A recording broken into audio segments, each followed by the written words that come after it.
What's up, everybody? Welcome back after an extended break. We are back with the Maxed Out Lax podcast. Apologize for last week. I had a little bit of ankle surgery going on, so I was looped out of my mind and didn't really feel up to talking or doing anything but sleeping. So, Coach Maxwell, welcome back. Good to see your What's lovely going on? face. Good to be back. I think that's the second one we've missed, and it always throws my week for a weird loop. Since we started doing this over the last handful of weeks. But yeah, it feels great to be back. Spring break for Dowd is wrapped up over here, but There we go. I got my youth team on spring break right now. Been able to go up to a whole bunch of Dominican practices this week. They're in their last week of practice before their final game this weekend against Concordia. I thought they A had... little bit of a... Didn't they have Fort Lewis or something? Or did they already play that game and I just missed it? They already played Lewis University or whatever it is a couple weeks ago. Didn't go great. I still can't wait for them to finally get the Dominican New York game scheduled so we can have Yeah. Dominican versus Dominican. We do need to get that. And then we can scrimmage the Dominican Republic national team. There you go. Let's make it happen. It's an all-Dominican weekend at Dominican. Yes. That'd be a fun little tournament. But Yeah. But I'm good, man. How are you doing? Obviously you touched on it a little bit, but I am doing you're- much better, healing up pretty well. So yeah, I had to get a tendon to attach my ankle to my foot again. After being in the Army and jumping out of airplanes and doing a bunch of other fun stuff, and then not fixing it when that happened. I played another 10 plus years of lacrosse on it. Finally, I was sick and tired of rolling my ankle every other week. yeah, it's tough. So, yeah, I'm in a boot. I'm 25 to 35% weight on the foot itself. Yeah. But At least some. that should be back up to about 50% in a couple of days. Oh wow. And then when my stitches come out, I think they're going to get me started with the PT stuff. And that's the important stuff. Cool. Yeah, it is. I feel you. Obviously I had surgery almost 2 years ago now. Two Yeah. surgeries.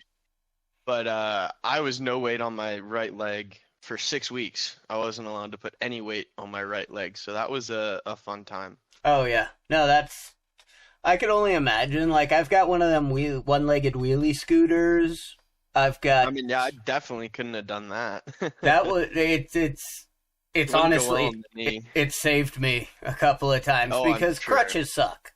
Like, as Yeah. much as they tell you not to use your armpits to crutch with, you're going to use your armpits to crutch with. Your arms get a little tired after a bit. Yeah. I'm a 255-pound dude. I'm not going to be Exactly. holding myself with my triceps all day, every day. It's not going to happen. No. If I did, I'd have the best really triceps impressive. in the world. I was about to say, goddamn. And I'd probably bench press a truck. But no, it's Okay. going good. I got to get back to coaching last weekend after a week off. It was last week it was I didn't get to go to practice. I didn't podcast with my lacrosse consumption was watching way too much YouTube and ESPN Plus. And not being able to talk about it. Well, we texted a bunch, so at least Yeah. that was that slight outlet. Yeah, that's a good point. But got to get back to coaching this past weekend. My high school team had a double header, which for a team with 14 dudes on it, I was real worried about. But came out on top on both games. We had a really good first game. I was able to get a 12-year-old onto my high school lineup. He got an assist. That was super cool for him. There we go. Do you know Christian Lee? I think don't know he's if a Stars do. kid now. He's a midfielder out of SI, I want to say now. But he's I know Hudson Lee and a Parker Lee. no, not different family. He's You know from that other family? I do. Actually, Dude. Oh, Huddy, so good. Parker Lee, one of the best goalies I've ever fucking seen. Yeah, He's a Parker's goddamn 8th grader. yeah, Parker's a madman. Oh, That my dude's been God. Instagram famous in the Bay Area lacrosse community since he was like 6, though. So Yeah, Huddy is foregoing his sophomore year at De La Salle, I believe, and he's going. I think he's on the East Coast.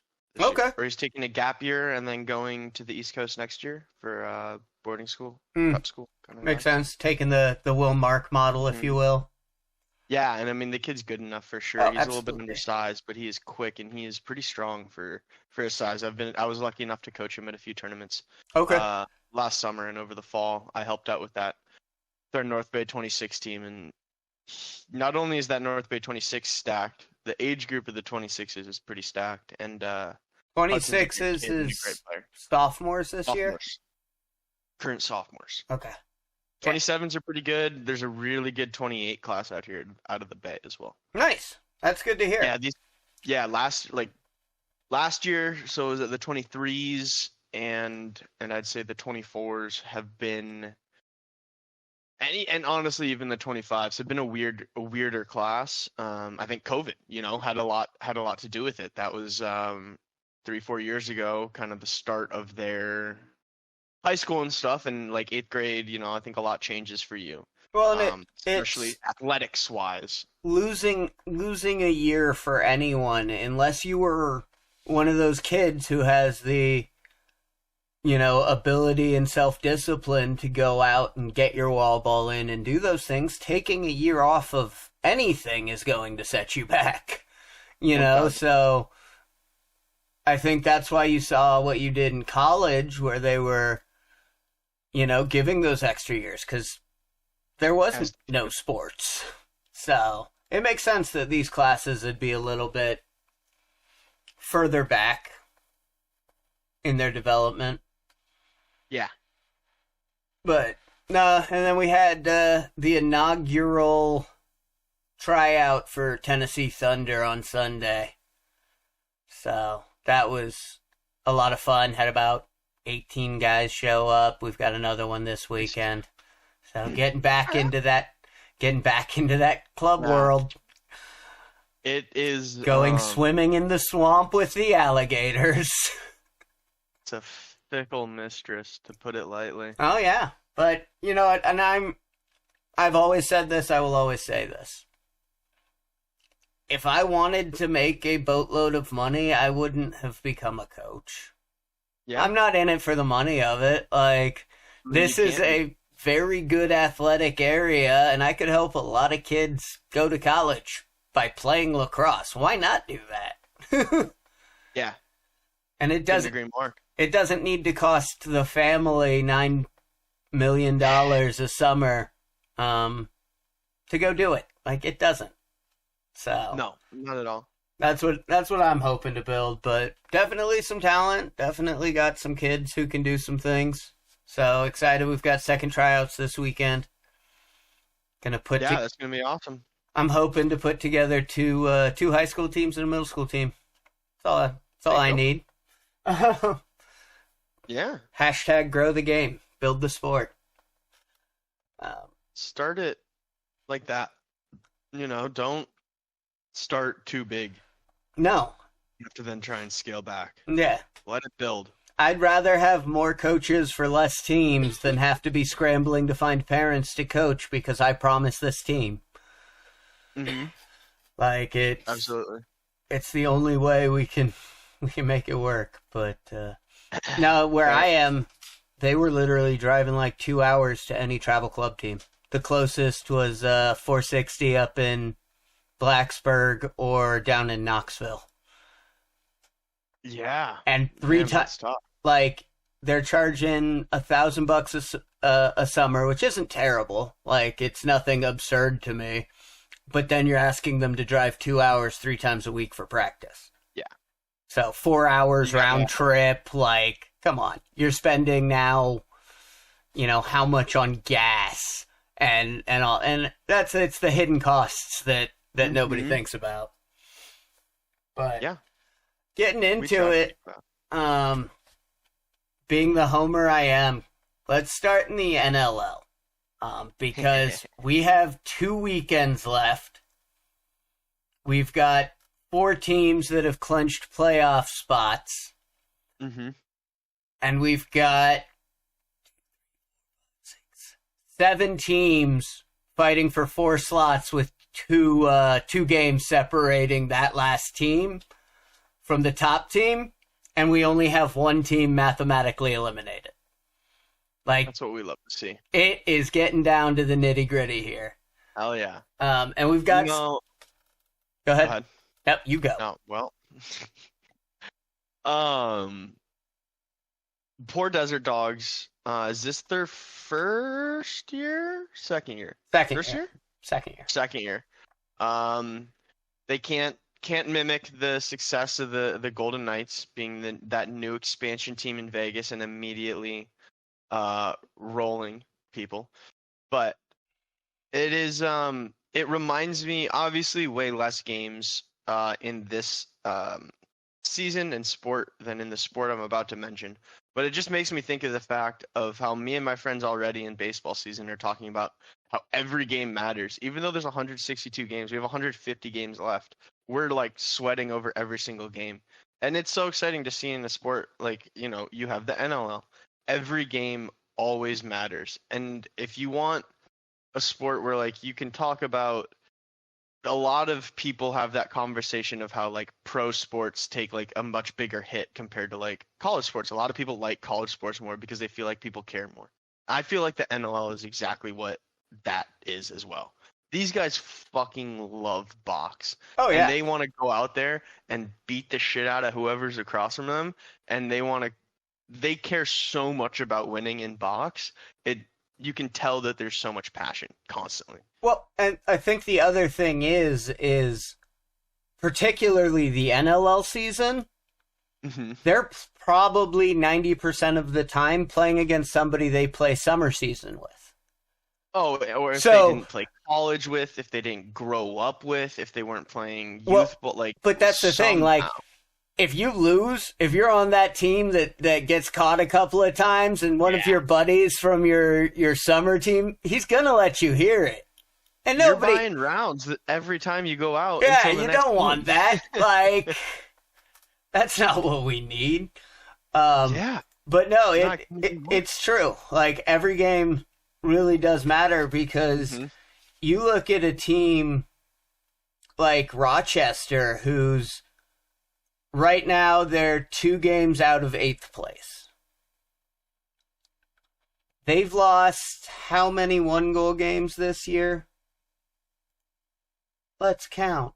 If we can get that up real quick. Oh, I've got it. Yeah. I'm almost there. Hey, they won one. They did. So they lost a 1-goal game to the Bandits. They lost a 2-goal game to the Swarm. I mean, their second game of the year was a 2-goal game against... Oh, no, they won that. Never mind. Yeah. They won both those. They started real high. But even the games they're winning... Yeah, the first game they won was 1 goal. The second 2 goals. 2 goals. 3-goal loss to the Seals. 2 goals to the Bandits.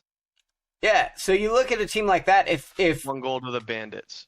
2 goals to the Swarm. If 2 of those games are flip-flopped that they lost, right? Now you're looking at a team that's 8-7 and sitting in the playoffs right now, controlling their own fate. And 2 of those losses too, like they lost 2 of those games to the Buffalo Bandits, who are sitting at 9-7. Yeah, you completely just flip-flop essentially right there, and now you're on the inside looking out. Yeah, and it's Rolkbuster's in the house, boys and girls. God. How we doing, buddy? The Achilles is good. The ankle is getting there. Figuring out how I'm going to start PT here, hopefully pretty soon. To give you a quick update on Rolk's favorite lacrosse team, the University of Alabama. Give it to us. Oh, I'm about to really not make his day. Rolk, your season ended last Friday, and he and They lost 20-4 to Auburn. Oh. It was not a good day for the Tide there. Uh-oh. That's not what we want to see. Oh, God damn it. That's right. But, you know, I'm looking forward to this final 2-week stretch. You know, like a team like Rochester has 3 games over those final 2 weekends. So, like, yeah. They stay hot, they finish 9-9. That may be good enough to get them in the playoffs, depending on what happens with some other teams. You know, you've got star power throughout all of these teams still going. But if I can get the Bandits somehow to wind up in either 8th or 7th place to play the Rock in the first round, that's something I would love to see. Yeah, I know you don't want them to lose to Auburn, but Auburn's lacrosse team may be very much better than theirs. But it's cool to see that's coming up. You know, we see a lot more box in America and on American soils. Hell, they saw how much box was helping the Canadian college kids, and they started a North American box lacrosse collegiate league. Like, it's so cool to see. And I think more and more it's getting brought to youth and high school teams, and I'm on the record as saying box lacrosse is the quickest, fastest way to get better at this sport. The touches, the confined space, the having to work through traffic, it's so great for any youth athlete's game. Yeah, I'm with it fully. You know, did a little bit of box back in high school and stuff, and it was fun. It was a good time. I didn't like it totally at first, but you know, it took me a while to get warmed up to it, and I definitely would have interest in getting back involved with some box and stuff now that I'm can't run as far. Yeah. Not that I ever could, but you know, I will say my knee's been feeling better lately. Suited up at Dominican last night. Went great. Did you tear him up a little bit? Solid. It was solid. Just 2 drills. We needed some help. 2v1 pen drill, which is a full field 3 attack 3D on each side. One face-off wing has just 2 white, 1 dark midi lines. The other side has 2 dark, 1 white. Okay. You just alternate sides. If the 2 pick it up, it's a 5-on-4 fast break for their offensive side. If the individual on defense picks it up, defense, he gets to go on a 4-on-3 fast break on his side. And then the 2 guys who lost are out because they were at a man advantage. They don't get rewarded for being pussy. You don't get to play. Sorry, language. I think we're far enough in.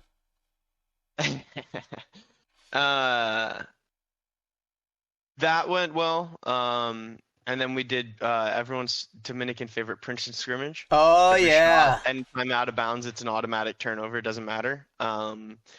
And I had a goal and 1 assist. Barnesy sold me on another assist on a beautiful skip pass.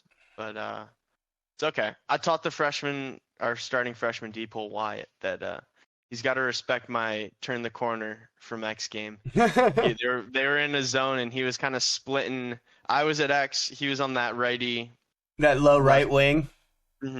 And I had my attackman off over to the other side, and I was just kind of baiting it, and he gave me too much room. I pulled it, and I had enough room before I fell in the crease. And with the push in the back, that's a goal. Yeah. No, I've been teaching my attackman that game, but for some unknown reason, they don't want to go across the middle.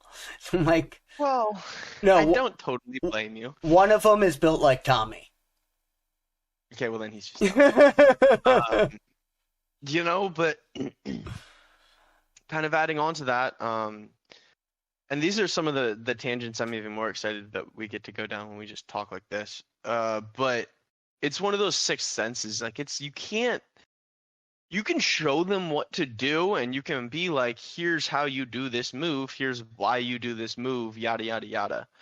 But if they don't have it in their head already to like think about that move, like it's hard to wire those attackmen. Like, and it's like the toe tapping the crease. Some dudes are good at it. Some dudes step in the crease every time they're near the crease. So I you feel like it's similar to one of those things. so you're correct me if I'm wrong, but what I'm hearing right now is that you're lining it up more to natural intuition than to being able to teach it. Yeah. I think some of that stuff over the middle and the stuff like the toe tap stuff around the crease, like that kind of stuff. Yeah, no, and that's fair. I would argue, though, it's not that you can't teach it. It's that when we try to teach now, more often than not, we lack any context to allow their brains to connect it. So most people you're teaching, okay, if the defender plays here, we're going to face dodge. Now we're going to do it on a cone. Mm-hmm. Where I would argue they would be able to play it better if you put where that cone is an attackman.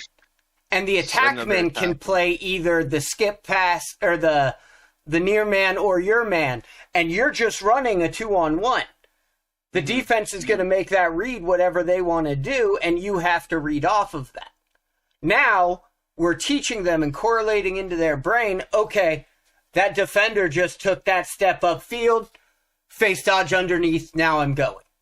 Right? Because now they're connecting it. I think I fully agree with you. The thing that I was talking about is that sixth sense of like not being able to look at the crease and know where my feet are at all times, or knowing exactly how to do like a crease dive, like to position myself correctly to get the push. Like, I don't think we can teach a lot of those finer things. I agree that we can teach them when and why to do it, but I don't know if they'll be successful at it. Oh, I think through practice is how you get success. I don't think some kids just aren't built for it, I guess, is my long-winded. See, but I disagree with that vehemently, because my thing about it is you can always learn something through repetition, right?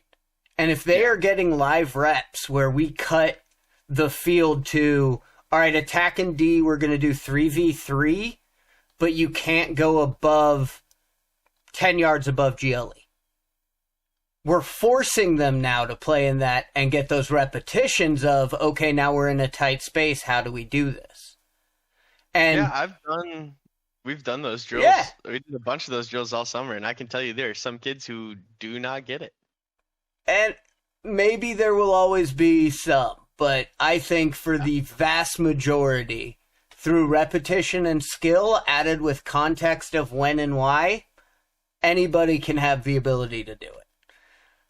Right? It's just like, it's no different. I'll send you some kids and we'll find out. Go for it. I would love it. We'll rock and roll. I'm down. I had that 12-year-old I was talking about he played in the middle school game before it. And our middle school team is basically anybody younger than 14 playing against a bunch of U14 teams. The 12-year-old had 7 and 3. That's why I was like, that's crazy. If you want to stay, man, you can stay because you're better than half my midfielders. You're fine. But I think the hardest thing to teach, though, is how to do and manage the physicality with it. Because that's what I think some kids fear. Yeah. Right? So, like, I'll do inside roll crease dive drills, but I'll put mats on the crease, right? And I'll sit there with one of those football blocking pads, and you have to inside roll off me. I'm going to shove you. Just let yourself go. You're not going to hurt. It's not going to hurt to hit the ground. Because you're not thinking about hitting the ground after you scored a goal. Am I right or am I wrong? Like, the vast majority of the time, if you crease dive, it doesn't matter the landing. If that ball went in the back of the net, you're popping up and you're excited. Adrenaline is a hell of a drug. That's for sure. That's right. See, Coach Chuck agrees. Reps, reps, reps. Yeah, well, of course he does. That was all he could do. I'm Outwork the happy. competition. Happy he made himself a little Twitch. It looks like though. That's right. With Charlie Lack's Twitch. I love that. We got to get him on here sometime. I was literally just took the words out of my mouth. He needs to be on. He needs to be hopping on here soon. But as well, this kind of this conversation had led into something that I was already kind of thinking about too. Is that one of our JV coaches came up to me last night at the end of practice with a young gentleman who just started playing lacrosse, and oh, Charlie, we will. Don't worry. We I mean, let's do it next week. I'm about it. We'll do an entire player development episode. Yeah, we'll text. I see you often enough, and we all have each other's numbers. We'll figure it out real quick. Sure. I just need to. Oh, fair enough. Got to call out a sling it. Oh, Jambler. Just tell him you're doing it with me. I played high school And lacrosse. I played high school lacrosse with Jambler. That's how long I've So known funny. him. And then I worked for him. Oh, that's true. You did work there when he was owning it. Yeah. So did you play? Did you know Warren Pringle then? Mm-hmm. Yeah, he's the advanced North Bay director. Okay. He's back in the area. And Oh, stuff. nice. Yeah, Yeah. no, that was my generation. I just kind of Yeah. set myself back by deciding to go and Going be an American hero and all, you know. America. Fuck yeah. Yes. But so he came up to me. One of my JV coaches came up to me last night with a young man. His name is Max. We always love adding them to the tribe. It's a good little group we got going. But the coach gave me a whole spiel. Apparently he's been playing defense. His hands are pretty good, and sounds like they're moving him to crease attack. And then so he kind of just said to me, "Talk to him." I was like, "It's specific." No, okay. And then he kind of walked away. So I was like, "Okay, I'm just telling you everything there is to know about being a crease attackman in 30 seconds because I'm trying to leave." But no. So I that came to my mind because I think crease attack is one of those other positions where it sounds like you might disagree with me, but I think certain players are going to be a lot better at it than others. I think it takes a certain style of play that not everyone. That just doesn't work for everyone. Like some people are better out in space, some people are better dodging down the alley, some people are better dodging at X. And all of this stuff. Absolutely. I think it is a very stylistic position, right? You have to be able to catch in traffic. You have to be able to finish in traffic. I think the biggest thing about being a crease attackman, and no, the attacker is just on the offensive side, Rolk. I had to run through Rolk on Paint how positions worked in lacrosse last week. It was a lot of fun. It is more complicated. Goes back and forth. The mids go back and forth. The attackers stay on the offensive side. The defense stays on the defense side. But I think it's a numbers game if you want to switch, but we don't have to talk about offsides. Well, we talked about that concept. Yeah. So the crease attack, I think, is one of the most IQ-driven positions on the field. Oddly enough, absolutely. Because, yeah, and funnily enough, both of us enjoy crease attack. So we are talking it up, but I guarantee Chuck's gonna come in here and be like, "No, it's easy. You just wait for me to draw your guy away." And no, that's not how crease attack works. I'm sorry, because. At least for me, and I don't know if it was this way for you, I was reading basically the backside defense. I wasn't reading the frontside defense to figure out my positioning because the backside defense is what you have to worry about. So you have to be able to understand slide packages and who's helping where and what can I do to spring a leak in that defense, right? It's not always, slide comes, I'm going to catch this pass and shoot. It's, that slide going to come, this is the 2, I'm going to now turn, seal this guy so we can send the cutter through off me. Because now they're done. And I think it's a very underrated position to be a good crease guy, right? I think Jake Taylor doesn't get enough respect. I think a legend like Kevin Lavelle doesn't get enough respect. Like, these guys. Oh, yes. I idolized him. Oh, yeah. Him and his brother Mike. 100%. It was always one of those things where it's like, oh, you're just a crease monkey. I'm like, no. Just because I don't want to go run around and get beat up on a bunch doesn't mean I'm not having to play a game within a game inside this circle where I've got 5 guys I'm worrying about. Well, that's what I was about to say is that honestly, you kind of get beat up a lot more at times. You're taking a cross check in the back because they're going to follow through on that pass to the crease. They don't give a shit if you already got the shot off.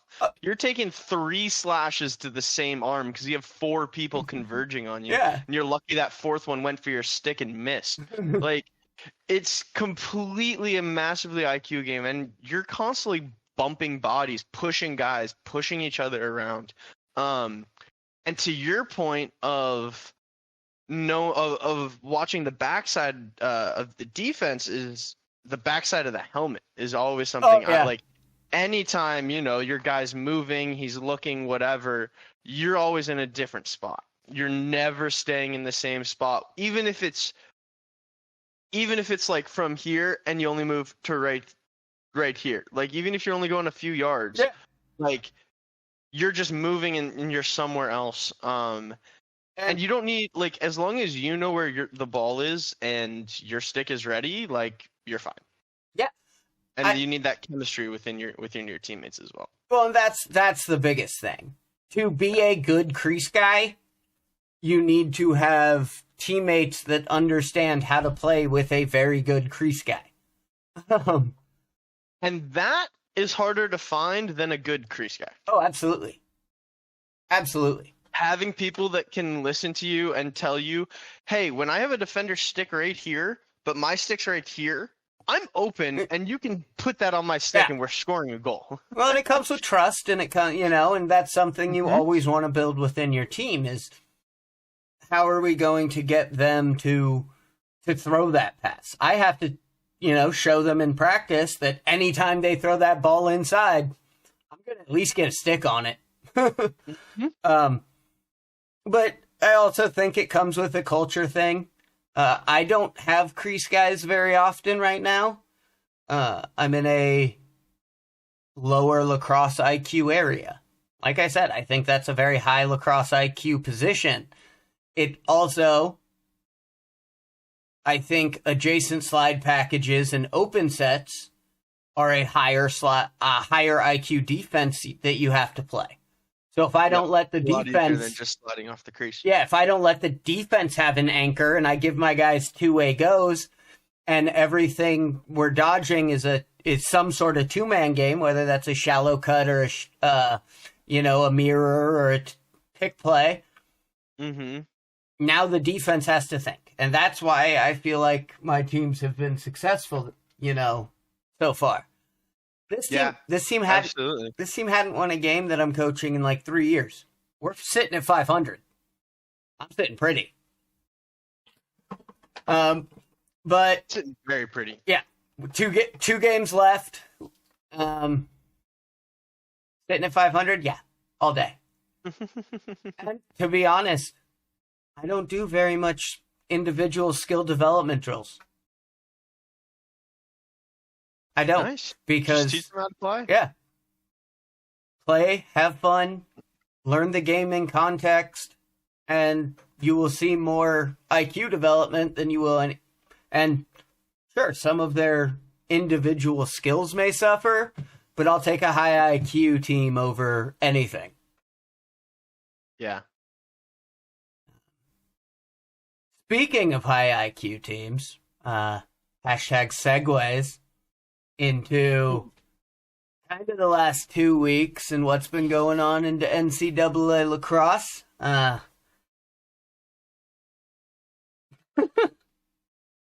Do you need things? I was gonna go up there. I was gonna maybe talk to him about some stuff. I was gonna swing by Sling It. Then I gotta be in Emeryville by like 3:00.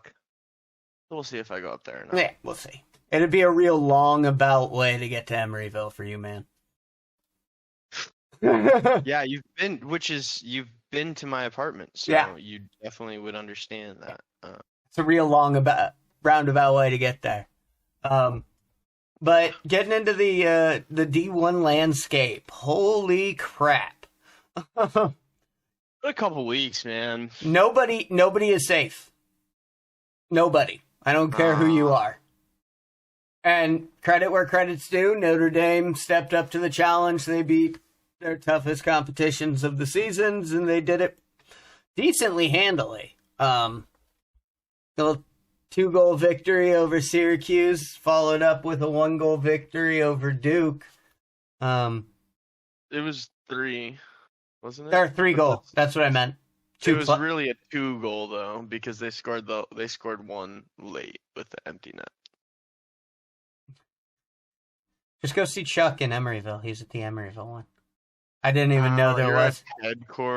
It's headquarters. Oh, that tracks. But Yeah. I guess I now have to apologize to Notre Dame. Sure, you should have been number 1 all along. I still don't believe it, but okay. You now deserve to be number 1 coming into it. I mean, that Duke game, we were texting during it and talking during it. That was Me and Charlie are texting now in the chat. I love this. I see that. But that Duke Notre Dame game, you got to watch it. So, what were your takes on it? I thought Duke at times just looked like they didn't really know what to do. Little lost. I felt like O'Neal really couldn't get going. He didn't score his first one until kind of late. He was not getting a lot of shots, and there were even like entire possessions where he just wasn't touching the ball. And as much as we give, I'll say the big 2, because I actually do like Anish. I like Anish a lot. I think he's pretty good, and he does a lot more football and stuff. So I think he's become a much better broadcaster anyway. But good Lord, Quinton Paul just gargle Notre Dame and the Kavanaughs. And we've heard it all year, but I don't know how Virginia's getting any votes unless you're not watching any games this year. How about they're 10-1? Yeah. And they've smacked everyone that they've beaten. Their one loss was to Johns Hopkins, the number 3 team in the nation. Yeah. And here's Charlie just brought up a great point as well. And it was going to be my next point from them, is they pointed it out too, that there were multiple. How is O'Neal not touching the ball every fucking possession? How is he not getting some kind of dodge? I don't care who's guarding him. That I wasn't even going to bring that. I know. I just got. He's hurt. Energized. He's hurt. Is he? I forgot. Did you not notice during the game? I've seen pictures, but his hamstring looks like it's being held together by the KT tape. Like, that's how heavily taped up his hamstring is. I did not realize that. Yeah, no, and it's been that way. It's been that way for a few weeks now. Okay. He's definitely dealing with something. But he's still putting up, halfway decent numbers. And to be honest, the reason he's not demanding the ball is because he doesn't need to. No, they have Zawada now, and he can do a lot. You've got Zawada. Midfield has stepped up. Yeah, you've got Denenza, who's a great initiator. They've got these guys. Number 2, McAdory.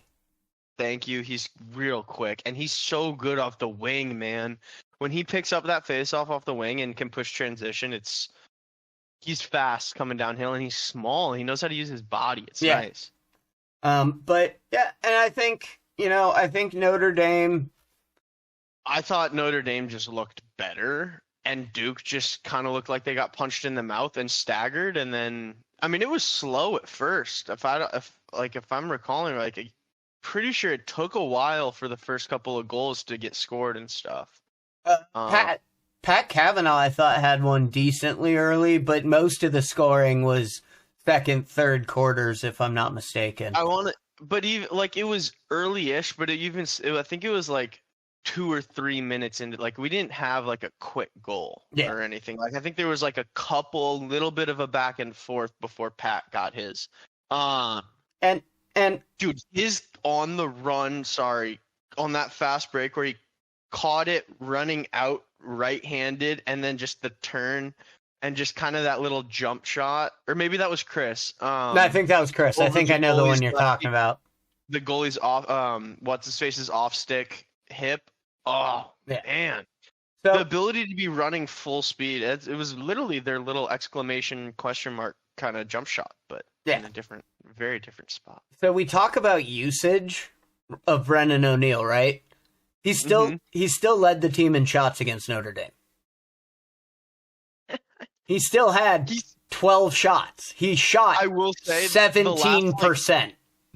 The last 5 of those shots, I think, came in the last 3 minutes of the game. When he was just saying, when he finally was like, "Give me the ball, 2 steps, hands free," and he was taking shots. He had 3 to 5 in the last 3 minutes of the game. So the funny part, so even if you take 5 off the only person who took more shots than him was McAdory. Wow. Yeah, he would. Shout out Max Sloat, had a couple Genos. Hashtag advance. He had a good game. I was impressed. I forgot how big he was. He's a big dude. And I also forgot he was a lefty. Man, he's a redshirt freshman this year. He's got 3 more after this, and he's been getting to play under O'Neill for 2 years now. He could be nasty in these next couple of years. I think they might start using him more. You saw it at the end of the game, actually. They talked about it. And Duke, earlier in their game, Max, and they had another younger guy who was mixing in with the ones and stuff. At the end of the game, they switched their midi lineups, and they went with all upperclassmen. And then Max ended up back on that line again too, but it was interesting it was around 6 minutes left or so. And when it was still a really close game, they switched the midi lines, just getting one that's a little bit more experienced, who's been in a similar situation, who's in the national championship game last year. I don't think it worked as well for them. I understand the switch, but I didn't like it in that moment, given that they had been having success, I think, previously in the game, initiating from up top. Yeah. And if you're going to beat Notre Dame, obviously every single one of their defensemen is elite, but you have to still try and pick on the short sticks, but more so you just have to be ready for whoever's either had the short stick or it's going to be a midfielder who's creating, I think, most of the offense when you're playing Notre Dame. Yeah, absolutely. Which brings us to game number 2 they played, which was that game against Syracuse that we didn't get to talk about that I really want to talk about. My goodness gracious.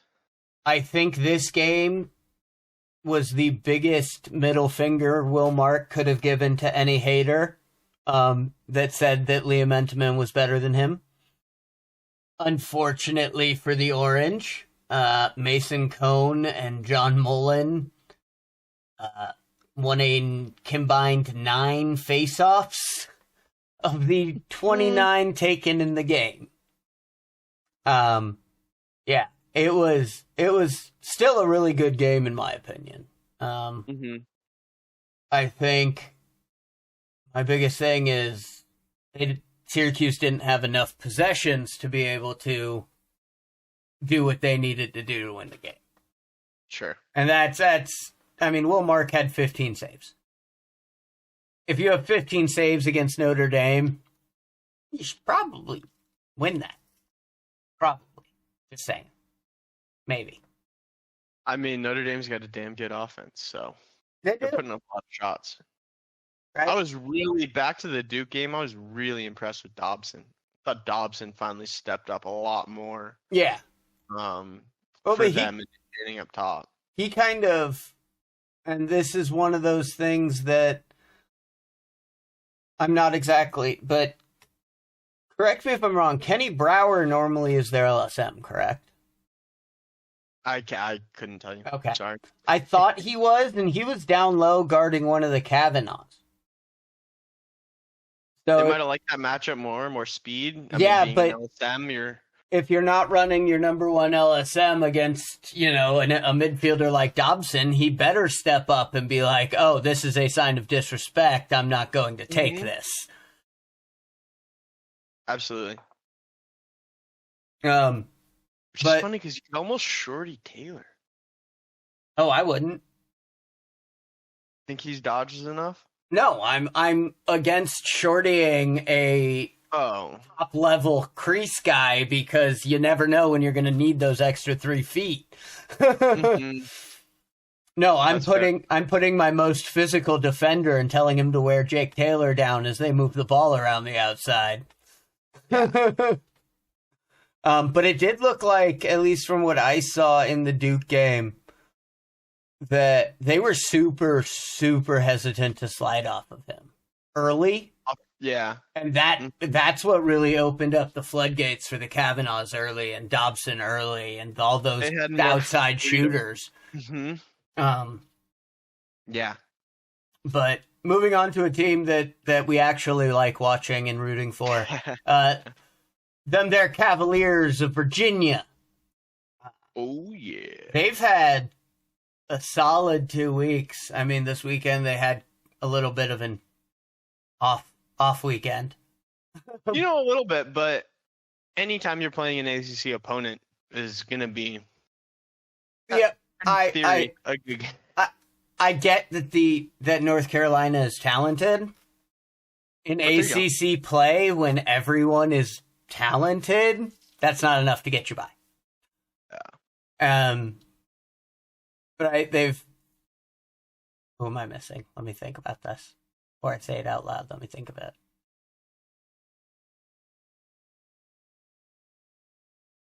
Yeah, they've got the worst goalie in the ACC. Yeah, you think? I mean, it's definitely not Entenmann. It's definitely not Mark. It's not Nunes. It's between him and... I think Patty Jameson at Duke has been having a much better season. Mm-hmm.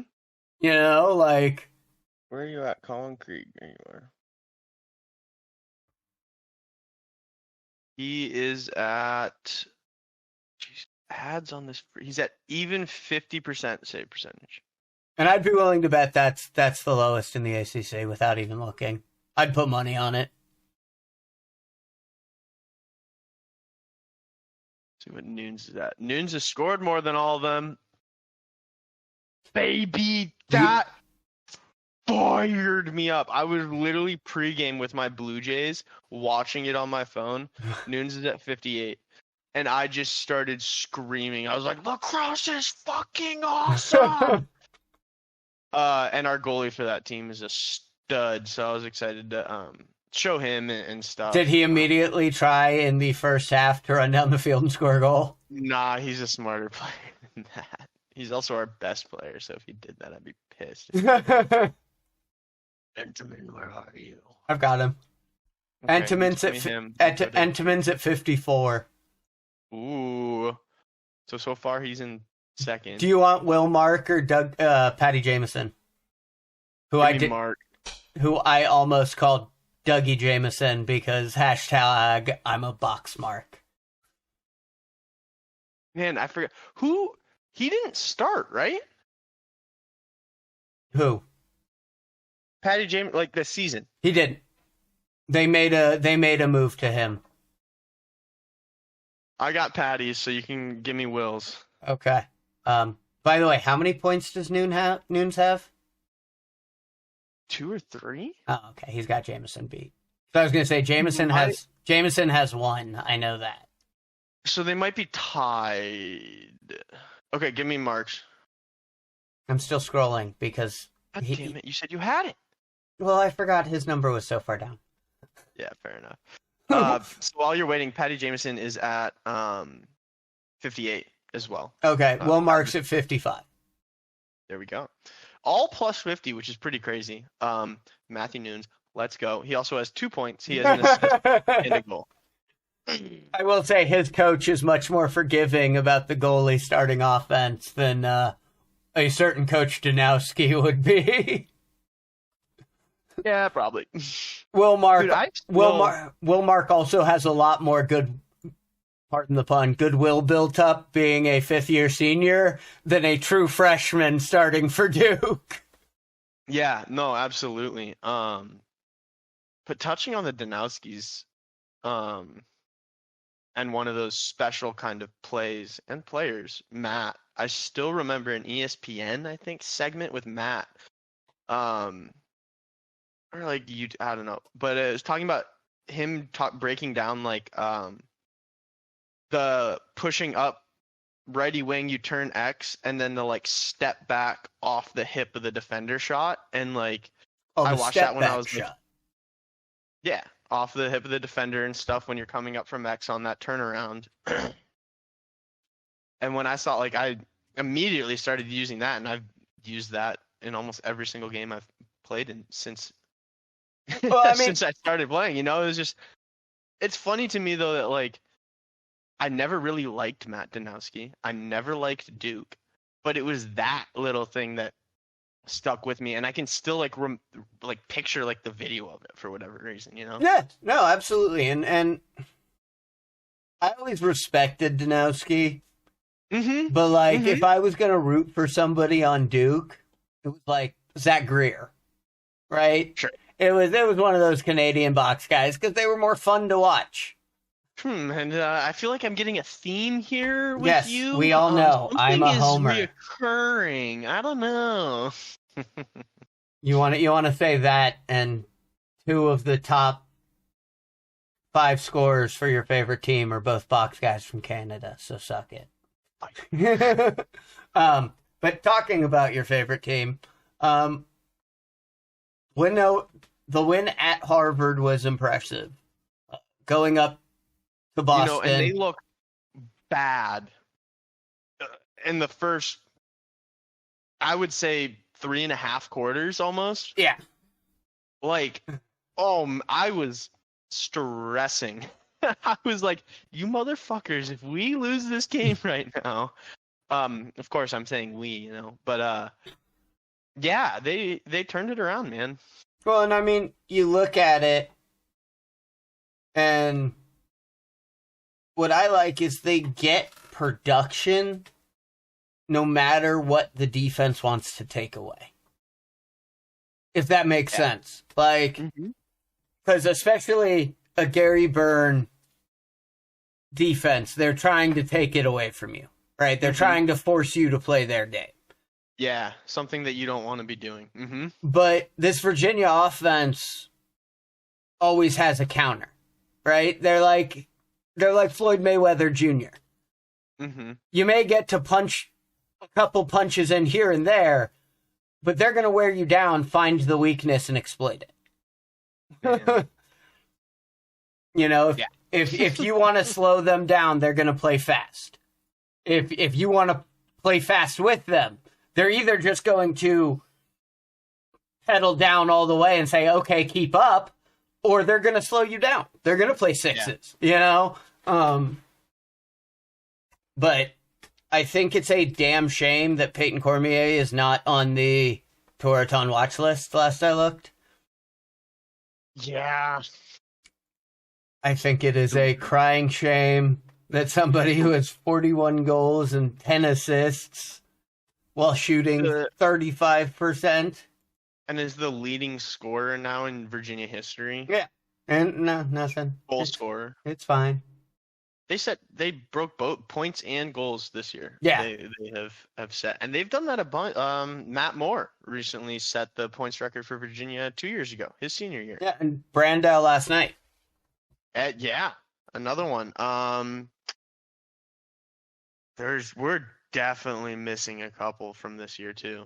Brendan Maia from High Point set their record. On the women's side, Izzy Scaines Izzy very close to Scaines. breaking Charlotte North's record, and pedal another team that I love more. We might have to start talking about them Wildcats. Had a huge win over number 2 Maryland. I think that was this past weekend, and they absolutely stomped them. Nice. Like it was like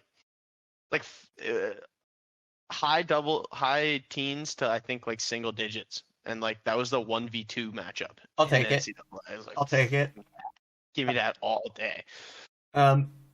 Moving on to the third-ranked team. So this is a team I was high on, and somebody else tried to poo-poo early in the season. And I was really right after the first game. Yeah, you had 1 week that you got to rub it in. But them Johns Hopkins Blue Jays, they are dangerous. Mm-hmm. I don't care who they're up against. They are seasoned and ready to play. I think that Navy loss that they had woke them up. Mm-hmm.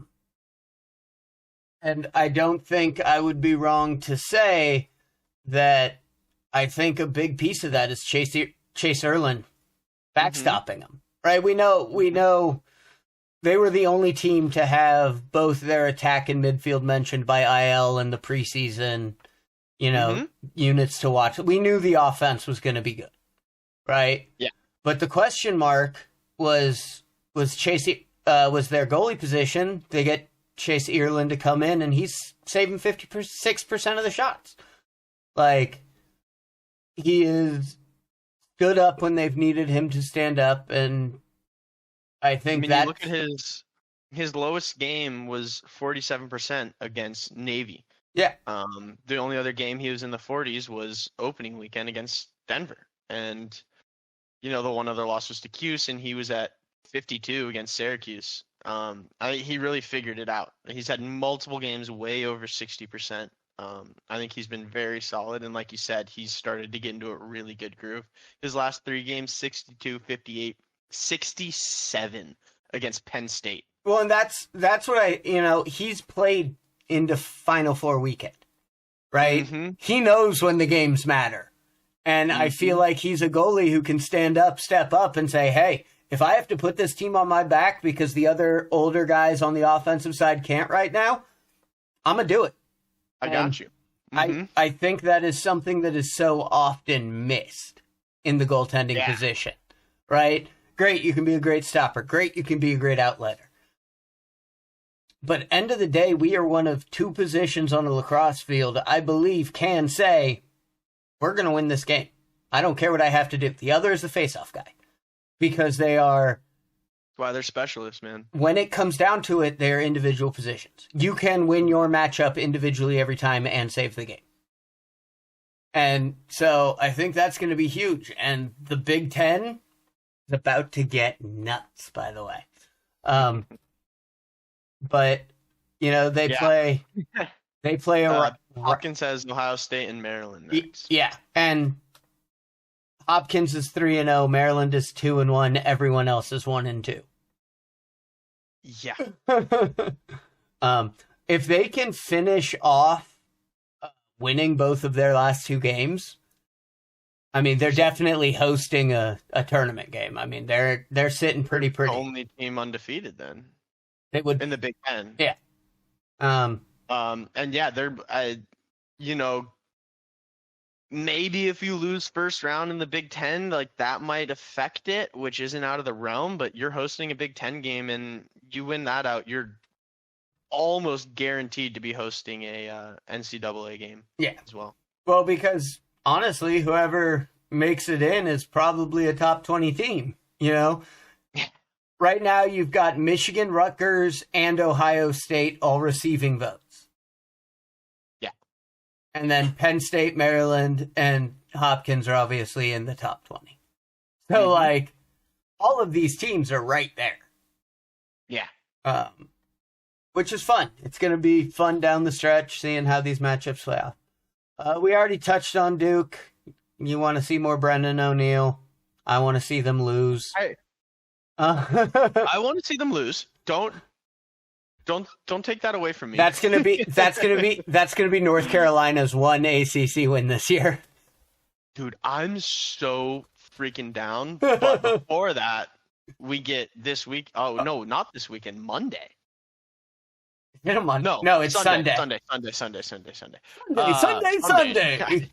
Literally, in my head, I was like, that's exactly what I'm saying right now, just without the right tone. Duke Who's, baby. Blue Devils Who's. Big game this weekend. That's gonna be so much fun. Yeah, in Raleigh. It's gonna be a rough environment, but figure it out, Virginia. Honestly, the thing I'm excited to see is, and we talked about this a couple weeks ago, is we get to see those two guys that we talked about who are probably that next attackman, right? We all know about Schellenberger, Kirst, Pat Cav, and Brendan O'Neill.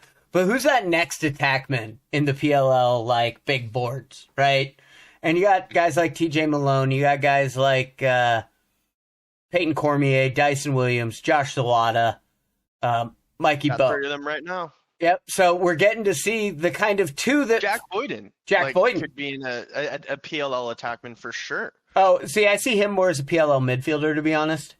Yeah, but he's listed as an attackman, so I'll throw him in that group right now. Yeah. I think you're right. I think he will find more success in that. Honestly, again, I see most of those guys I just talked about being midfielders in the PLL. I don't know if Cormier can run like that. No, they'll run him like they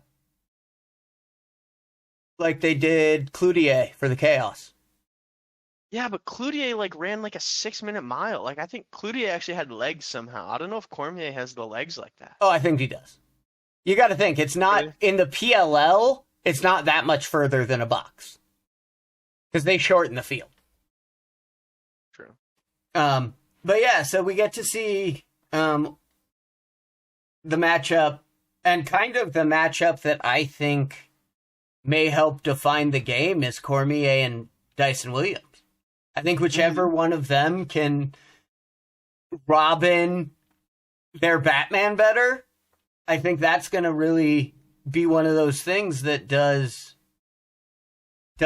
set the stage for what could be a great game. Obviously, I'm hoping Virginia has Gabriel back, because if they've got a piecemeal together against Naso, there could be some issues. That could be trouble. Because you cannot give Duke extra possessions and stuff. No. Coming off that, we've got Maryland at 5. Yeah. They are a weird team. You know, after I feel like these top 4, I think you could make, even after the top 2, you could kind of order a lot of these teams differently. I think Hopkins and Duke are probably a step ahead of 5 through 10. Yeah. But, dude, 5 through 10 could be flip-flopped every which way. The one thing, I'll say it when we get there. Maryland. Let's talk about Maryland. Yeah. So they're a weird team. Started winning 4 straight, lost a pretty convincing loss to Notre Dame, beat Brown, lost to Virginia and Michigan. But the last 2 weeks, they beat Penn State at Penn State, and then they beat Ohio State in what I would say is a Ohio State type of game, 8-7. Yeah, you know, I think for whatever reason, Michigan has had their number the last 2 years. They've beat them 3 times in a row. And you look at the other games that Michigan or Maryland has played against the top teams, man, they got handled by Notre Dame and Virginia. Yeah. Neither one of those were really much of a game for the losing Terps. To squeak it out against Ohio State is a little bit scary. You know, that's a game where I feel like after beating Penn State, you're riding a huge high. I would have liked to see them beat Ohio State a little more hand. Well, I was kind of in the game, and I was like, uh-oh, this isn't the best look. Well, and you're coming in to a week where you now have to play a team that's riding super high in Rutgers. Right? Yep. They're going to try to keep that momentum going. Exactly. Rutgers is coming in fired up for this game. They win this game, they then hold the tiebreaker over Maryland, both being 2-2 in the Big Ten. And then Maryland has to go on the road at Johns Hopkins to end the season. this is going to be a big test for this Terps and John Tillman. Obviously, they're going to be. The coaching staff is going to do what they need to do to prepare the boys, but they have the ability to go out there and win both of these games. They just need to put it all together. Like you've seen good defensive showings in games. We know the Maryland defense is going to be good, but they haven't scored more than 14 goals all year. Yeah. That's been the big question mark, is where is this offense going to come from? And they're running out of time to find it if they want to make any noise this year, which they weren't really exactly expected to. I think being ranked 5th is great. It's Maryland. You expect them to be there in the end, but I just, I don't know if this is their year. I don't see them as a Final Four team unless I see something in these next few weeks that changes my mind. But that's just me personally, and that could be because I think they are one of the most boring teams to watch in all of college lacrosse, so maybe that's just me trying to manifest my own perfect Final Four. And you look at them trying to slow it, like Virginia and Notre Dame again, like they. Oh, you want to slow us down? That's cute. Good luck. Moving on. You got to be a damn dominant team if you want to slow it down against the best teams. Yeah, exactly. Moving on to another weird ass team. What the fuck? But not the hottest team in the NCAA right now. Georgetown. We were damn ready to bury them, if you guys remember, when they were about to go play Penn. 0-2. And since then, they have not lost a contest. Yeah, what the to include beating the number 1 team, Notre Dame. Have they played anyone else? They played Penn. No. But once they beat Penn and Notre Dame, no, they've played Brown, High Point, Dartmouth, Richmond, Providence, and Marquette. And now we can kind of group this into our number 10 team discussion here. Because this weekend. Game. Yeah. And this is going to show everything on the Big East. Both these teams are 2-0 and 8-2. 2-0 in the Big East, 8-2 overall. Dude, this game's going to be sick. At Denver. Already advantage to Denver there. Playing up in that altitude. It's probably going to be a lot warmer in Colorado than it has been over in Georgetown. You don't think so? I don't know. I can look. I guess probably not. It started to get really hot here the last couple of weeks. I forgot how, or not the last couple of weeks, last couple of days. I always forget how batshit the Bay Area is. That on Saturday or Sunday? 13th. It is on Saturday.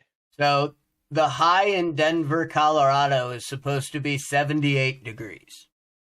Let's check the high for Georgetown. Or Washington, D.C., whatever you want to Google.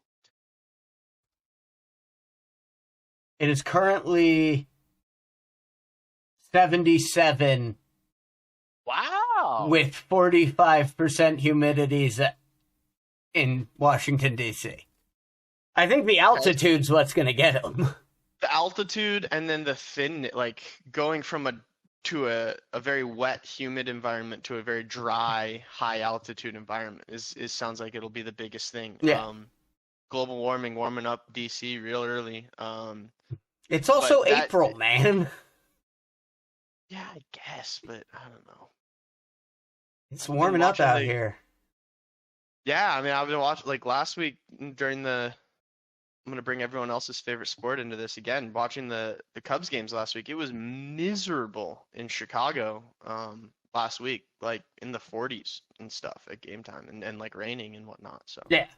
But Georgetown. But this is going to be a great freaking game. Yeah, this is going to be awesome. I think it's kind of going to come down to whether it's a 6v6 game or whether Denver can push that transition. Mm-hmm. Denver loves when their polls get involved. AJ Mercurio is an absolute monster when it comes to that kind of thing. Yeah. I mean, he's got 4 goals and 2 assists on the year. Not too shabby. But no. So push and transition, I think Georgetown is a little bit more, we want to set up our offense and have our offensive guys out there.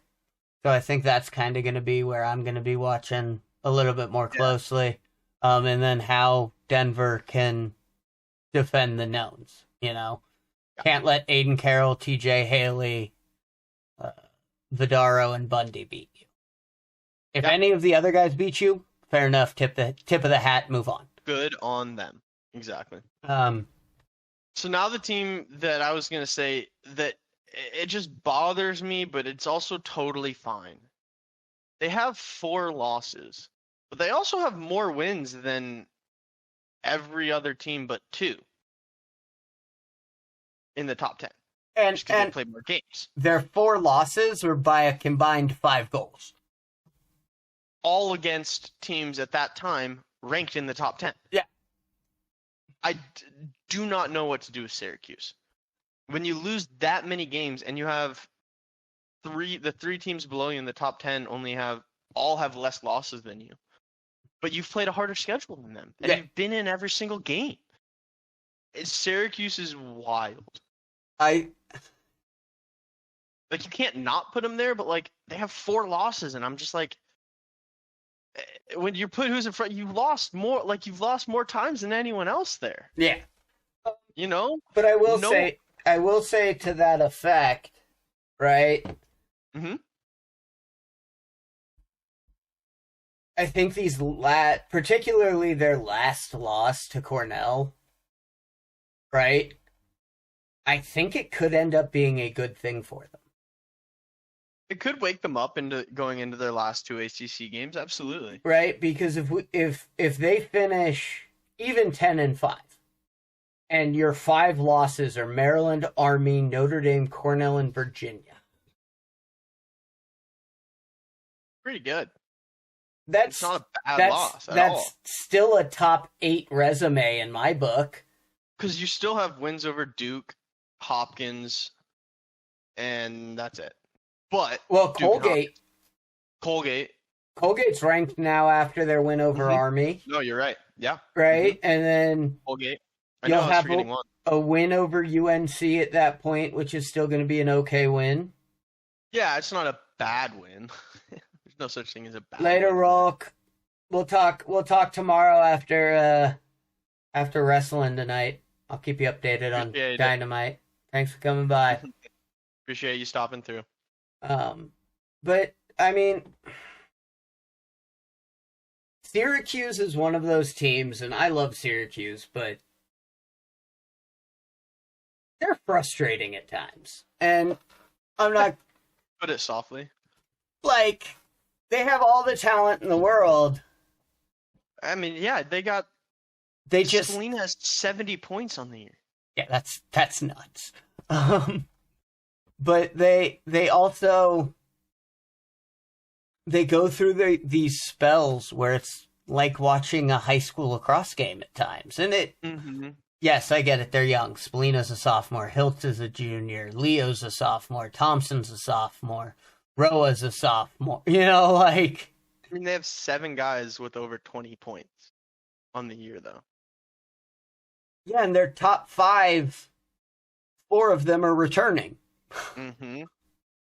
It's crazy.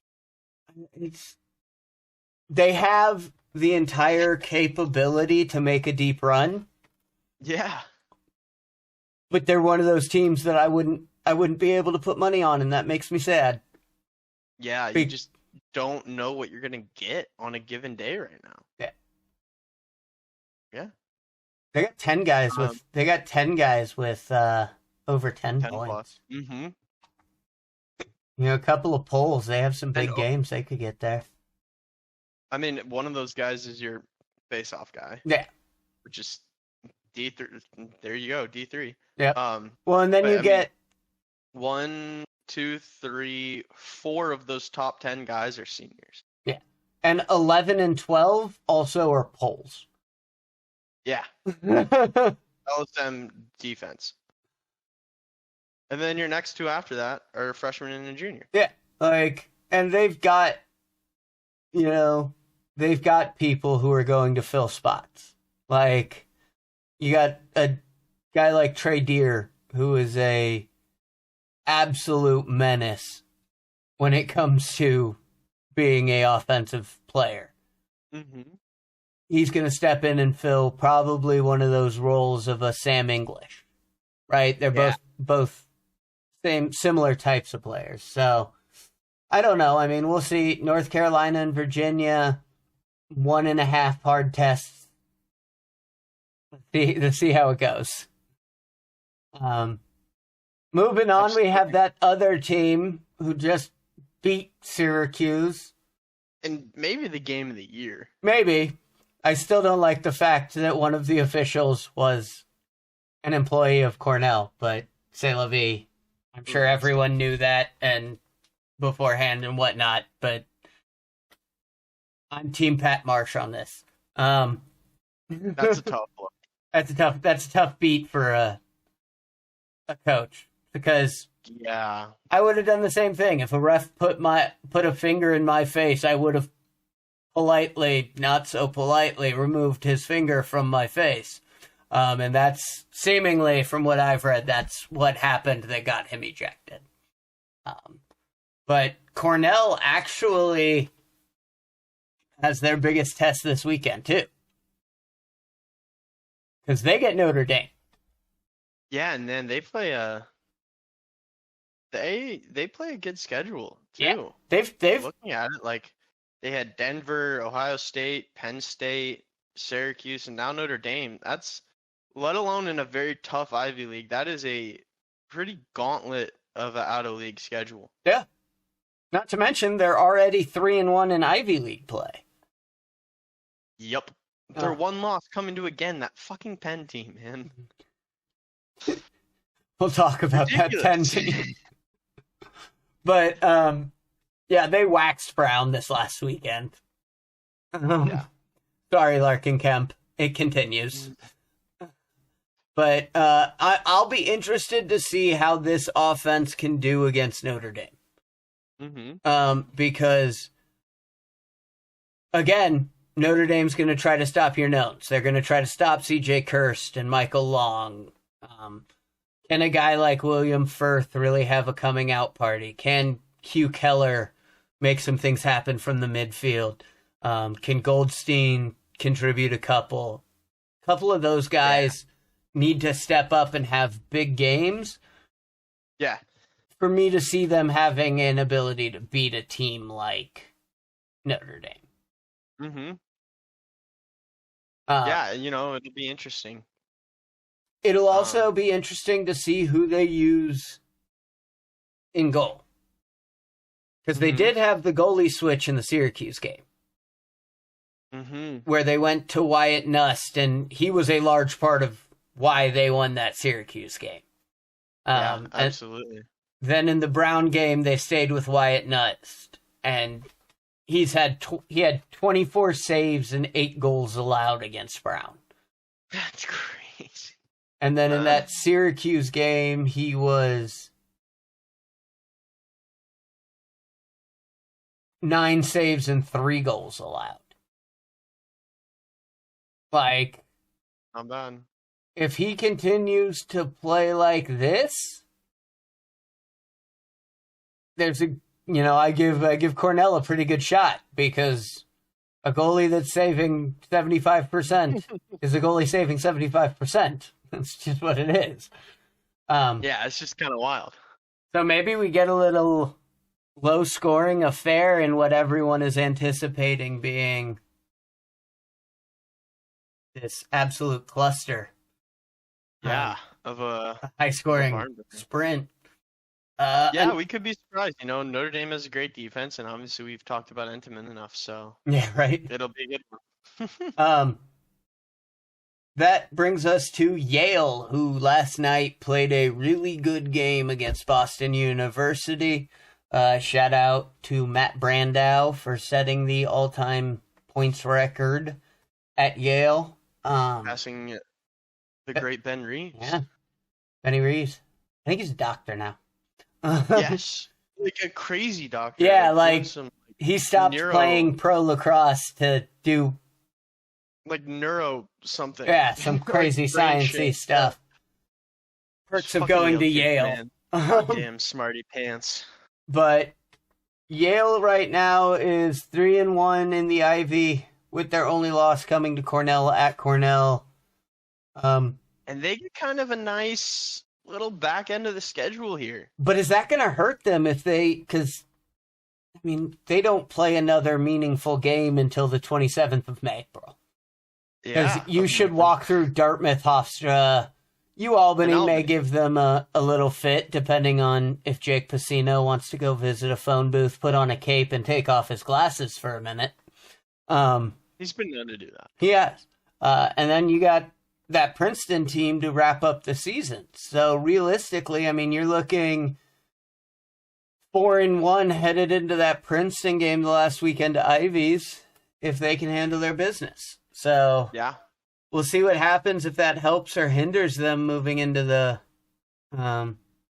Yeah, but they got to be careful. I mean, they can't lose that because Cornell holds the tiebreaker over them right now. Absolutely. And Cornell has that big game against Harvard, but then they finish at Dartmouth. So it's true. That Cornell-Harvard game will be great. Yeah.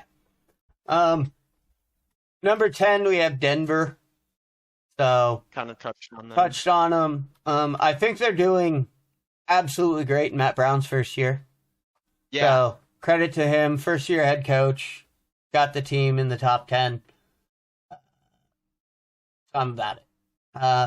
11 through 20, we'll just kind of pick and choose. Penn State faltered a little bit, but, they're still going to be a threat, I feel like. Yeah, I mean, to me, I want to see what they do, right? Now, they've now lost 2 straight in competitive games to really good teams in Maryland and Hopkins. Yeah. Their only other loss is to Colgate week 1. So, yep. Can they bounce back after getting punched in the mouth again? After that heartbreaking loss to Colgate, they bounced back and ran 1, 2, 3, 4, 5, 6, 7 games straight. So if after this loss to Hopkins that was pretty heartbreaking, they can rattle off another 7 straight, I think if my math is right, that may get them to Memorial Day weekend. Army, I don't want to talk about it. Fair enough. We can skip it. That loss to Colgate is going to haunt me for a while, but it did turn the Patriot League into a one-bid team, so it kind of comes down to whoever wins the Patriot League tournament. Yeah. Princeton sits at 13. I think they're a little young. I think, But you know what? If they can catch Penn or Yale, they can get into the tournament. Absolutely. They have 1, 2, 3, 4, 5, 6, 7, 8 guys, top 10. They have 8 guys with 10 plus points. Not a single one of them is a senior. Jesus. Coulter Mackesy and Sean Cameron are the only juniors on that. Everyone else is a freshman or sophomore in that list. That's insane. Yeah, that's nuts. Not to mention, for some reason, I thought Coulter Mackesy was a senior this year. No, he's a junior. It's not fair. They're going to be so fucking good next year. Remove their next top scorer, 7 points, senior attackman Lucas Stannett. Then your face-off guy who's a sophomore has 7 points. Then it's another junior. And then 3 seniors in a row. Yeah. But that's not down to guys who only have 5 points, 2 points, and 1 point. Anything 7 points and up, you only have 1 senior. That's only nuts. one of those guys is leaving. Yeah. And every single one of them is an offensive player too, besides the Fogo. Ain't bad. That's wild. Oh, and one of those senior 1 point guys is their goalie. John Nice. Ficaro has an assist. I love and it. The other one is Pace Billings, their defenseman who has 2 goals. But that They're brings gonna be good next year. They will be. Holy shit. That brings us to Penn, who likes to lose a game, then win a couple, then lose a game, then win a couple. And not just win one, but win one where we're like, wait, why? What did you just? Who? What? Yeah, you beat Duke and then lose to North Carolina. And then you beat Cornell and lose to Yale. So, and they lost to St. Joseph's. Yeah. So weird. You're never going to be able to get your pulse on this team. Harvard. And they have Harvard Princeton next. Yeah. So that should tell us a pretty decent about where they are in the Ivy. BU got that huge win over Army, and then a 1-point loss to Duke proved that they can hang. Mm-hmm. Like, Man, I wanted that Duke game. yeah, because I think it would have helped Army tremendously. The Jerry Byrne-led Harvard Crimson hit a little rough patch. They lost to Yale, Princeton, and Virginia, and no one else has beat them, and they've won every other game they've played. So, they've got at Penn, at Cornell, and versus Brown. Couple tests and one that they should win. So yeah, and the only guy in their top 8 of scoring that they lose next year is Graham Blake from Ross. So, MC. Yeah, one of the Marin Catholic kids. One of the most surprising teams in the country, Colgate. Yeah, man. Beat Army. Running back the Peter Baum days when they were legit. Right. They finished with Lehigh, Holy Cross, and Boston U. The Patriot League right now is jam-packed. You've got 3 teams at 4-1. And 3 teams at 3-2. Yeah. So there's a decent chance that Army, despite being a number 1 team at one point in the season, 3 weeks, they may not even make their conference playoff. If they don't, pull it together, they could miss out with a very much winning record as well. Yeah. Lehigh I think could give Colgate some issues. Holy Cross should be a good win, and then that Boston U game at the end of the year could be the battle for the number 1 seed in the Patriot tournament. Yeah, absolutely. And then we finish up. We got Towson, Richmond, and St. Joe's. Yeah, good for St. Joe's getting up into the top 20. We thought, they were going to have a little bit better of a year this year, and it's making our maybe a little early year predictions look a little bit nicer. Levi Anderson, I feel like, is maybe woken up a little bit, but man, they have 3 guys tied at 30 points for their leaders. Every single one of them is senior, so that's kind of tough, but kind of what you would expect from a team like St. Joseph's.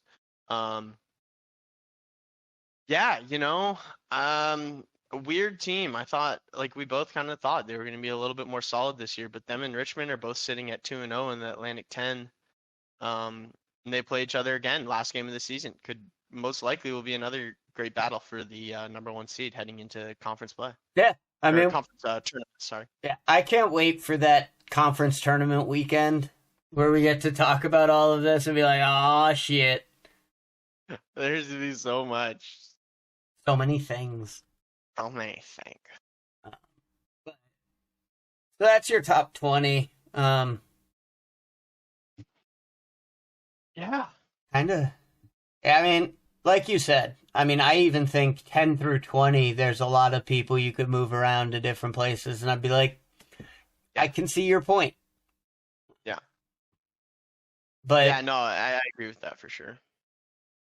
This weekend, kind of Sunday is the big day. Because you got Sunday. Cornell Notre Dame at 12:30. Then you have Duke, Virginia at 2. And then you have Hopkins, Ohio State at 7. Dude, and they figured it the fuck out. Right? Spacing it out, not 3 games at noon. Holy shit. If it weren't for the way it was streamed, we could watch every single game very easily. Well, here's the thing. So I'll have to go look at watch ESPN, but according to Inside Lacrosse, Notre Dame versus Cornell isn't being broadcast anywhere. I'll be real. Between an ACC team and an Ivy League team, the ESPN owns the rights to both of those broadcasts for those fucking conferences.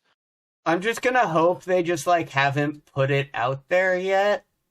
Maybe please, that would be wild. And then Duke Virginia is on ACC Network, so cross our fingers that we'll maybe be able to even watch that. All right, good news. It's on ESPN Plus. Oh, okay, I got that. And then OSU Hop is on Big Ten Network. Which is fine. Those are two Big Ten teams. That checks out, but Yeah. it still sucks. It does. Sucks for and us. a couple good games on Saturday too. Denver Georgetown. That Denver other game we Georgetown. talked about a whole bunch. That's going to be sick. North Carolina Syracuse. Again, it's ACC game. Yeah, Syracuse is definitely a strong favorite, but North Carolina is going to be looking to make any kind of noise that they fucking can before we get to tournaments. Oh yeah. And Penn Harvard won't be bad. And even if you want to talk about it or not, CBS getting into the lacrosse world. Army Navy, baby. Navy. No, I saw that and I was like, who the hell is being streamed on CBS? I saw the game. I was like, okay. I guess that makes sense. Patriot League, like, baby. And no one else would be on CBS Sports Network. Like, that's just wild. Nope. The other one I'm intrigued by will be High Point Richmond. I think that's going to be a really good game. Mm-hmm. Absolutely. Two fun teams to watch play, too, which I'm excited about. Colgate Lehigh, too. I think that could be a good game. That could be. Other kind of middle tier. Maryland Rutgers. Rutgers looking to spoil the Terps even more so. You know, Rutgers is riding high. Might as well, right? Yeah. They've got they basically have to pull the Virginia to get into the Michigan to get into the tournament last year. Yeah. And Michigan beat Maryland twice, so let's see you do it, Rutgers. Here's your opportunity. Yeah. It's been done before. Yeah. But I think, it's going to be a real fun weekend of lacrosse. I don't have any games. So Sunday. Yeah, same. I've got tryouts right after the Duke Virginia game kicks off, but hopefully I'll be able to watch the Cornell Notre Dame game live in real time, but I'll have to catch the other one afterwards. Yeah, I'll probably be able to watch that one in the morning. I'm going to have to fucking wake up for that one. Heaven forbid, 9:30. Yeah, it sounds awful. It's 9:30 lacrosse. Like, I love having lacrosse all day, but it's just makes me feel like tournaments. You just got to get up and tailgate like they do for the early football games, and then you'll be fine. Yeah, if it was a few years ago when we were over at Graceland, I think that would have been the move. It might have to be. Might still be. I got nothing to do that day except maybe go to a vegan food and beer festival here in the city, which sounds super fun. I'm sorry. I'm not. If I'm actually excited. If you need me to do you feel safe at home? Send me pictures of turkey legs while I'm there. Gonna send you bacon videos. Yeah, just the audio clip of sizzling bacon. Just it frying on the pan. No, I've my girlfriend is a vegan, and nice. I have I still get my non-vegan food in, but there's a lot of very good vegan food out there. And then the second part of the title of that festival this weekend is beer. Yeah. So I'll do that. You had me at beer. I don't know what beer would not be vegan. There's some weird ones. I think it depends on what they filter it through. But yes, all beer is vegan. That makes sense. And yeah, I'm just gonna put this out there because this is the internet. I was making a joke about veganism. I was not being serious. Yeah, Rowan's gonna come at you with all her might. That's fine. He's a little sick right now, so there's not much. If it's for you and that's how you enjoy living, live your life. I'm not gonna tell you any differently. I don't think I would enjoy it, and I have no need to be a vegan, so I'm not going to choose to do it. Yeah. I will, however, choose. That's why I'm half and half. Yeah. I will choose to find ethically sourced ingredients when I'm not too broke too. Hell yeah. Yeah, when I'll buy myself, I got a nice Whole Foods cookie sitting here that's not vegan, but she does all the cooking and I do all the dishes, so. There you go. If we're eating together, a lot of the meals, but when we go out, she doesn't care if I get not vegan food. It's pretty great. And most vegans don't. It's just the bad ones that make a bad name for everyone else, which is... Isn't that how everything is? Yeah, pretty much. Come on. We're a couple of lax rats. Come on. Yeah, exactly. Taking the words out of my mouth. Yep, 100%. Oh, but no, it's good. Anything else you Yeah, want to well, touch on? hell yeah. What do you got? Tonight, baby. Go Dragons taking on the Ugly Eagles of Clayton Valley and our boy, the Slim 42, Ryan Dixon. Oh, is he coaching over there now? Yeah, he's helping out. He's helping Scott over there. Oh, at, that sideline at Clayton chirp's going to be Valley. real. It's gonna be elite. See, I wouldn't be. I'm stoked. I'm so excited. I wouldn't be 100% shocked if I saw Zach and Rig sitting behind your bench just heckling all night. I would love it. Oh, that would make me so happy because you know they're gonna be a handful of wheat sodas deep, and it would be electric. Oh yeah. I'm so ready for it. Please. Is it at It's at Clayton Valley. At Clayton, so you have to play no on more that black turf, man. Oh, really? No more black turf. I said it to our boys in the huddle last night. I was like, they got rid of the one cool thing about their fucking school. If it sucked, but if you're gonna have it, freaking rock it. Charlie, you should absolutely pull up. I'll send you the address. If you're gonna have it, rock it, bro. No one else has black turf. Rock that shit. And they no, they took it out a couple of years ago. They just got green turf now. No, what a bunch of losers. I'm waiting for someone out here to. We have had Smurf turf. Let's get some other colors in here. Yeah. When can we get some lava turf? Let's get some bright who is red. it? Eastern Illinois, Eastern Washington, right. Eastern Illinois or Eastern Washington has red turf. I've seen that picture before. I think, yeah. But no, it's gonna be super fun. Game tonight, and then Friday we have the big game, Berkeley High. Ooh, big rivalry game over at Berkeley. So that's gonna be a big one.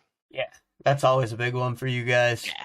You could also call Jimmer. Jimmer, I think, is still down in Concord. He is actually. Speaking of this weekend, I'm gonna go to the A's game with him on Sunday. Nice. That's always a good time. Jim Bob Cooter very soon. Lindenwood Belleville Field. All right, Charlie. You know this dude knows everything about every college known to man. He's almost got my knowledge. You got some whack knowledge, and I love it. One of Jax's favorite games Copy and pasting this, Charlie. Let's see what we get here.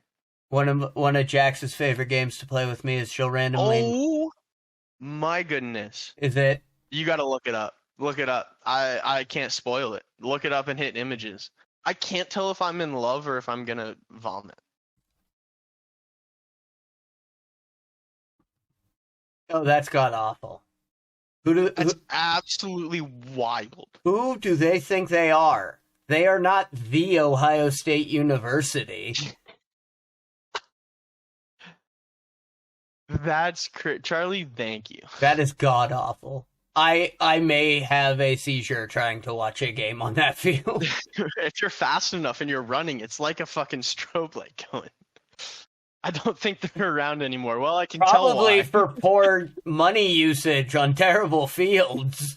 Oh man, yeah, they had to look in the mirror after making that choice. Yeah. The turf was on discount. Honestly, I wouldn't be surprised. I don't know who the fuck's getting silver turf. No, I'm telling you, have you seen who is it, Calgary? Is it Calgary's field?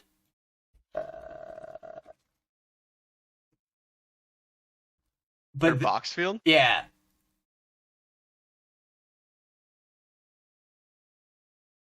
Oh yeah.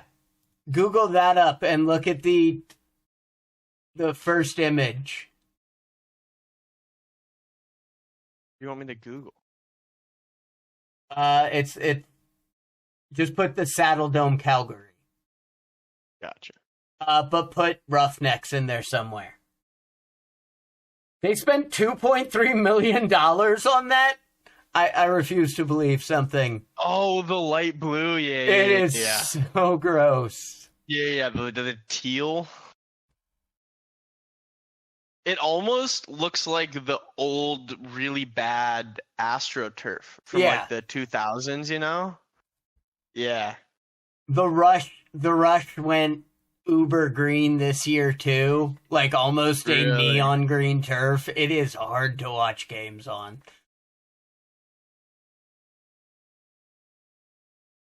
But yeah, especially with their jerseys. Yeah, they just blend in. But I do like they got a good green. That green came out very well. It did. It did. Those Rush jerseys. I feel like a lot of times it doesn't translate like into the hard good product, but that green pops really well, and then with their black it looks clean. Yeah, they've done a good. I have loved. Absolutely, color theory is important. Indubitably. Well, so the travel team I'm coaching this summer, Yeah. they took one color from each of kind of the groups that they're trying to bring in and recruit out of. Mm-hmm. So my colors are kind of a pale baby blue, maroon, and gray. Ooh. It's been fun, to say the least. I mean, I don't know. Slept on color. I've always loved. Well, orange is my favorite color. If you guys hadn't guessed after listening to this podcast, but Clemson and Miami. The orange and purple looks so good to me, and so does the green and orange of Miami. Like, they're not common combos, and a lot of people hate on it. I think they look really good together. Yeah, I'm also a huge fan as well. Growing up a big Northwestern fan. I was going to say I'm a fan of all three colors, and I think they go well together. So they do. I don't know if you could mix all three together. Oh, you can. Trust me. Trust me. Yeah. Jax, it's almost like Jax can send you the color palette that we have created. Say less. Well, we might have to rebrand. We need some orange and purple. Well, we got purple. We might need some more orange in our maxed out logo. I'm about it. I'm always a fan. There's gonna be one person who's upset about that. Well, they can go kick rocks. He will kick them at you. Or if we get really upset, they can jump in a wood chipper. You know, you had Casey at his limit when he pulled out the jump in the wood chipper. I think he stopped saying it after sophomore year because he made people too upset. Probably. But I mean, yes, telling people to go kill themselves is not a productive way to coach. You don't have to jump all the way. You can jump feet first, dude. Yeah, but the thing about that is once you're in the wood chipper, there's no getting out of the wood chipper. It's only going through. You gotta go through the storm, man. Gotta go through the storm. That's one storm you should avoid. I'd agree with that. But yeah. Oh yeah. Anything else? We're off this weekend. I just got tryouts on Sunday, but I think thanks everyone for coming by. We appreciate it, Chuck. We'll reach out. We'll start a group chat and figure out. We'll talk very soon. Yeah. But appreciate everybody in chat. Squirrely Jax, always a pleasure to have you. Rolkbuster, stop by. Big Chuck. Anyone else who was here that didn't interact? Yeah, that I can't. I'm disappointed in you for that, but I'm glad you were here. I'm not. It's okay to be shy and lurk. I'm okay with that. Your view is more than appreciated. As long as it's on 1% volume and not muted. Yep. You guys told me about that. And that's wild. That is wild. Yeah. So thanks everybody. Check us out on YouTube, Instagram, Twitter, all that fun stuff. Follow me here on my personal account, the Mad Coach. Maxwell, do you want to let them try to follow you anywhere? Yeah, go ahead, send a request to my private if you feel so inclined. At some point, guys, I swear I will make that Instagram when I stop being lazy and just do it. I know it takes 10 minutes. Me and Charlie talked about doing it back in the fall, and he did his, and it's awesome. Everyone go follow Coach Charlie, 1% Lax. Yes, sir. He's building a fucking hell of a little group out here in the East Bay, North Bay. Yeah, and I'll have one soon. Mpierce12, I think, is my personal Instagram. Feel free to follow that, but please like, comment, share on our videos on Maxed Out, YouTube, Spotify. Go rewatch it on Twitch. Also, Discord. If you want to hop in Discord, we have a Discord. The link's in chat right now. You can come in. I will start being more active on it, posting some things I see. I'm trying to get better at all this social media stuff. we'll start putting like some fun highlights, anything we see on Instagram, stuff around. If we have our own clips, and start posting like heads and a little watch party would be super sick. Warren, speaking of Warren Pringle, I'm getting a phone call from him right now, but he can wait. Yeah, we'll start sharing like some sticks and stuff, Yeah. get some gear bag kind of stuff going on in the Discord. Be fun. Let's just get a little, lax community going on. And that's what we're about, building community. Like, that's what it is, folks. So, until next week, love lacrosse, love what you do, play with passion, and lax on. Lax on. Go team.